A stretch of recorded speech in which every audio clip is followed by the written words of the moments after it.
नमस्कार मित्रों, जय भारत। एक बार फिर उपस्थित हूँ एक नए वीडियो में, जिसमें मैं आपको बता रहा हूँ कि हमारे मस्तिष्क में आने वाली रुकावटों से हम अपने आप को कैसे दूर रख सकते हैं।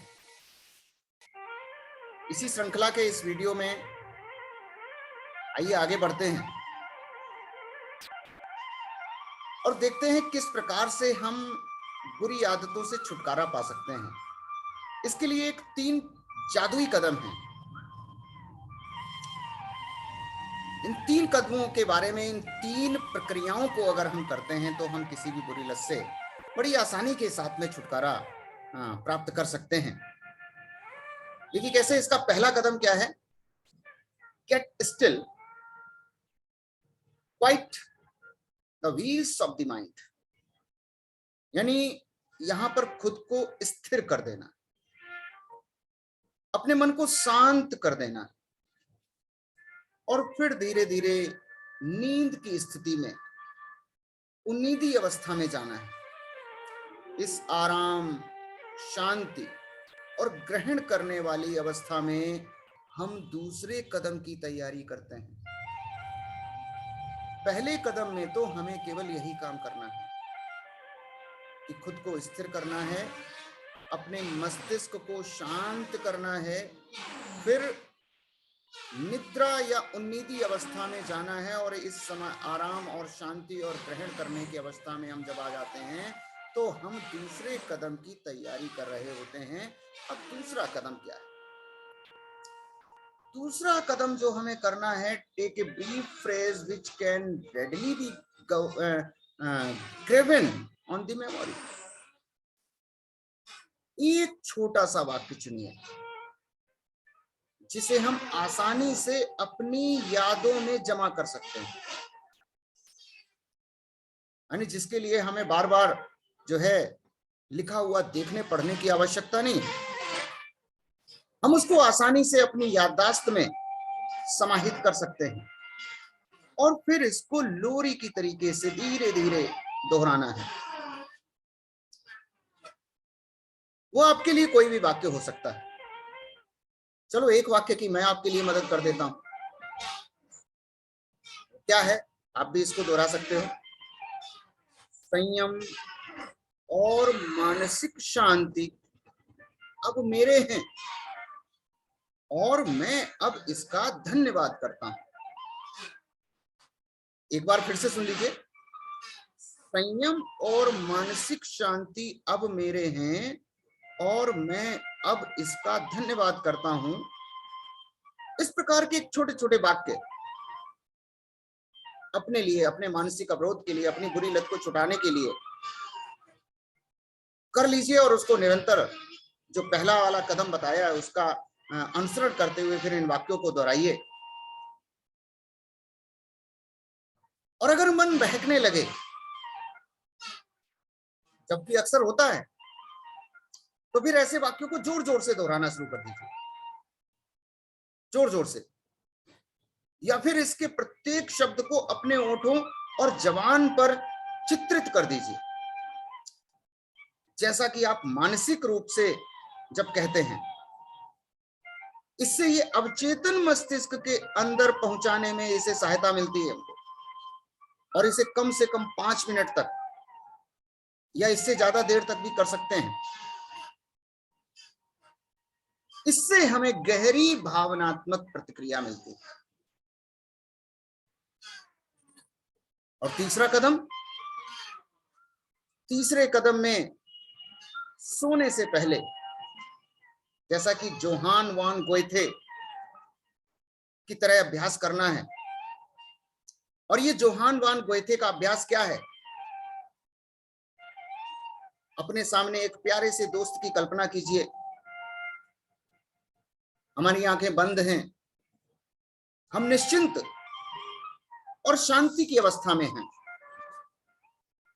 हमारा प्रिय अथवा मित्र वास्तव में हमारे सामने खड़े होकर हमें बधाई दे रहा है, हमें बधाई दे रहा है। हम उसकी मुस्कुराहट को देखते हैं, उसकी आवाज सुनते हैं, हम मन ही मन उसका हाथ छूते हैं। यह सब एकदम वास्तविक और सजीव है। ये जोहान वान गोएथे की प्रक्रिया है। कैसे हम कल्पना में अपने मित्र का अनुभव करते हैं, उसके बधाइयों का अनुभव करते हैं, उसके छूने का अनुभव करते हैं, उसकी मुस्कुराहट को देखते हैं, लेकिन ये सब एकदम वास्तविक और सजीव की तरीके से हम देखते हैं। यहां पर बधाई शब्द का अर्थ है संपूर्ण आजादी, और ये बधाई शब्द जो है इसको बार बार सुनते रहिए, बार बार सुनते रहिए, जब तक हमें अवचेतन की वह प्रक्रिया न मिल जाए जो हमको संतोष देने लगे, तब तक इस बधाई शब्द को सुनते रहिए। इन 3 प्रक्रियाओं को जो है हम किसी भी बुरी आदत को छुटाने में इनका उपयोग कर सकते हैं। कीप ऑन गोइंग ऑन, धैर्य बनाए रखिए। हथेली पर दही जमाने जैसा कुछ भी नहीं होता, यानी तुरंत फुरत कुछ नहीं होता। जब कभी डर हमारे मन का दरवाजा खटखटाए, या जब चिंता, परेशानी या किसी प्रकार का शक हमारे मन में आए, अपनी नजर स्थिर कर लीजिए, साथ ही साथ अपना उद्देश्य भी। अपने अवचेतन मस्तिष्क के अंदर की अनंत शक्ति के बारे में सोचें, जो हमारी सोच और कल्पना शक्ति से पैदा हो सकती है, और ऐसा करने से हमारे अंदर आत्मविश्वास, शांति और साहस बनेगा। इसे बनाए रखें जब तक कि रोशनी ना हो जाए और अंधेरे की परछाई गायब ना हो जाए, इसको तब तक बनाए रखना। तो ये धैर्य बहुत ज्यादा जरूरी है, क्योंकि किसी भी पहले से जमी हुई चीज को, पहले से हमारे अवचेतन मस्तिष्क में जो चीज छप चुकी है, उसकी गलत छवि को हटाने के लिए हमें थोड़ा समय तो देना पड़ेगा। इसके लिए धैर्य भी बनाए रखना पड़ेगा। धैर्य के साथ में इन सभी प्रक्रियाओं को करते रहना है। निश्चित ही हमको बहुत ही अधिक जो है सार्थक और सकारात्मक परिणाम हमको प्राप्त होते हैं। निश्चिंत रहिए, ये होना ही होना है। एक बार पुनरावलोकन प्रक्रिया से हम रूबरू होते हैं, कैसे हम मानसिक अवरोधों को अपने मस्तिष्क से हटा सकते हैं, बुरी लत से छुटकारा पा सकते हैं। तो इसमें जो पहला बिंदु है कि समस्या के अंदर ही निदान छुपा हुआ होता है। प्रत्येक प्रश्न के अंदर ही इसका उत्तर है, और जब हम विश्वास और साहस के साथ इसका आवाहन करते हैं, तब ये अपनी प्रतिक्रिया देता है। आदत अथवा स्वभाव ही हमारे अवचेतन मस्तिष्क का कार्य है। जब हम हमारे अवचेतन मस्तिष्क में जिस शक्ति के साथ में हमारी आदतें पैठ बनाती हैं, इससे ज्यादा हमारे अवचेतन मस्तिष्क की अद्भुत शक्ति का सबसे बड़ा उदाहरण क्या हो सकता है कि हम इस आदत के शिकार हैं। ये उसी वजह से है, हमने अवचेतन मस्तिष्क में इसकी छाप छोड़ रखी है, इसी वजह से आदत का शिकार है। हम अपने अवचेतन मस्तिष्क में एक आदत बनाते हैं, एक विचार और कार्य को बार बार करके, जब तक ये हमारे अवचेतन मस्तिष्क के साथ पटरी पर ना आ जाए, तब तक हम इसको करते रहते हैं। जैसे कि तैराकी करते समय, टाइपिंग करते समय, गाड़ी चलाते समय, ये जब स्वयं अभ्यास में आ जाती है तो स्वतः ही चलने लगती है। हमारे पास में चुनने की आजादी है। हम या तो एक अच्छी आदत को चुन सकते हैं या एक बुरी आदत को चुन सकते हैं। और प्रार्थना करना एक अच्छी आदत है। सभी की खुशहाली के लिए प्रार्थना करना एक अच्छी आदत है। तो अच्छी आदत को ही चुनिए ना। हम सब अच्छी आदतों को चुनें, क्योंकि हमें अपना समाज भी अच्छा ही बनाना है। हम सब में अच्छाइयां देखना पसंद करते हैं, तो खुद को भी अच्छा बनाना हमारी एक नैतिक जिम्मेदारी बनती है। जिस प्रकार की मानसिक छवि, जिसके पीछे हमारा विश्वास है,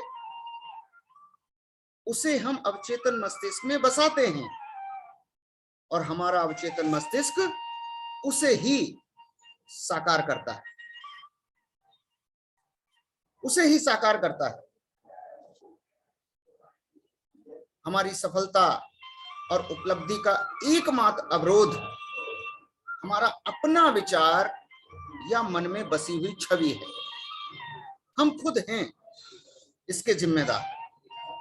और जब हमारा ध्यान भटकता है, तब अपने ध्येय के बारे में विचार करके इसको वापस लेके आना है, इसे अपनी आदत बनाना है। इसे मन को अनुशासित करना कहते हैं। हमारा चेतन मस्तिष्क एक कैमरा है।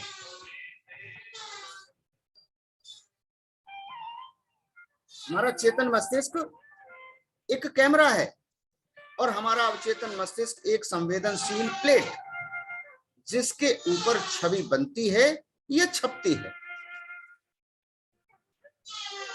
किसी भी व्यक्ति के मन में भय का विचार एक दुर्भाग्य की तरह बार बार पीछा करता रहता है। इस विचार के साथ ऐसी दुर्भावना को तोड़िए कि जिस किसी भी चीज की शुरुआत करेंगे वह दिव्य क्रम में परिणाम देगी। अच्छे अंत की कल्पना कीजिए और विश्वास के साथ इसे बनाए रखिए। निश्चित ही जिस चीज पर हमारा दृढ़ विश्वास होता है, वो चीजें हमें अच्छा परिणाम देती हैं। एक नई आदत को बनाने के लिए हमें सुनिश्चित करना होगा कि हम ऐसा चाहते हैं। हम ऐसा चाहते हैं। जब हमारे अंदर बुरी आदत को छोड़ने की इच्छा इसे बनाए रखने से ज्यादा होती है, तो इसका तात्पर्य यह है कि हमारा 51% इलाज पहले ही हो चुका है। 51% इलाज पहले ही हो चुका है। हमारे अपने विचारों और मन की धारणा के अलावा किसी भी दूसरे का वक्तव्य हमको आहत नहीं कर सकता। स्वयं को अपने उद्देश्य के साथ मिलाएं, जो शांति, सामंजस्यता और खुशी है। हम अपने ब्रह्मांड के एकमात्र विचारक हैं। अपने ब्रह्मांड के एकमात्र विचारक हैं। अधिक मात्रा में शराब पीने का अर्थ है परिस्थितियों से भागना। शराबी होने की वजह से नकारात्मक और विनाशकारी विचार, शराबी होने की वजह जो हमारे नकारात्मक और विनाशकारी विचारों की वजह से शराबी व्यक्ति बन जाता है। इसका एकमात्र उपचार आजादी, संयम और उत्कृष्टता के बारे में सोचना और इसे पाने की खुशी की कल्पना करना है। कई व्यक्ति शराबी बने रहते हैं क्योंकि वे स्वीकार ही नहीं करते कि वे शराबी। हमारे अवचेतन मस्तिष्क का नियम जिसने हमें बांध रखा था और हमारी कार्यशैली की स्वतंत्रता को रोका हुआ था, वह हमको आजादी और खुशी देगा ही देगा। यह हम पर निर्भर करता है कि हम इसका उपयोग किस प्रकार से करते हैं। आपकी कल्पना आपको बोतल तक ले गई थी, अब इसे आप आजादी की ओर ले जाने दें। शराबी होने का असली कारण आपकी नकारात्मक और विनाशकारी सोच है, क्योंकि जैसा विचार मनुष्य अपने हृदय में रखता है वैसा ही वह बनता है। अपने अवचेतन मस्तिष्क के माध्यम से बनता है। और जब हमारे मन के दरवाजे को भय खटखटाता है, तब प्रार्थना की शक्ति पर विश्वास और सभी अच्छी चीजों को दरवाजा खोलने दीजिए।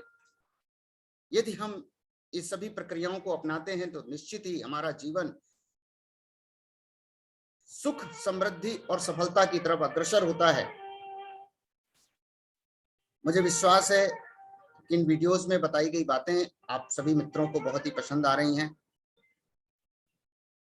आगे फिर अगले वीडियोस में मैं अवचेतन मस्तिष्क की शक्तियों के बारे में आपसे चर्चा करता रहूंगा, आपको बताता रहूंगा। बस इनको अभ्यास करना है, इनको अमल में लाना है और अपने जीवन को सुखी, समृद्ध और खुशहाल बनाने की दिशा में एक कदम और आगे बढ़ाना है। असीम शुभकामनाओं के साथ में आपका ओम दत्त एक बार फिर अगले वीडियो में मिलने का वादा करते हुए इस वीडियो को यहीं पर समाप्त करता हूं। Thank you very much. जय भारत।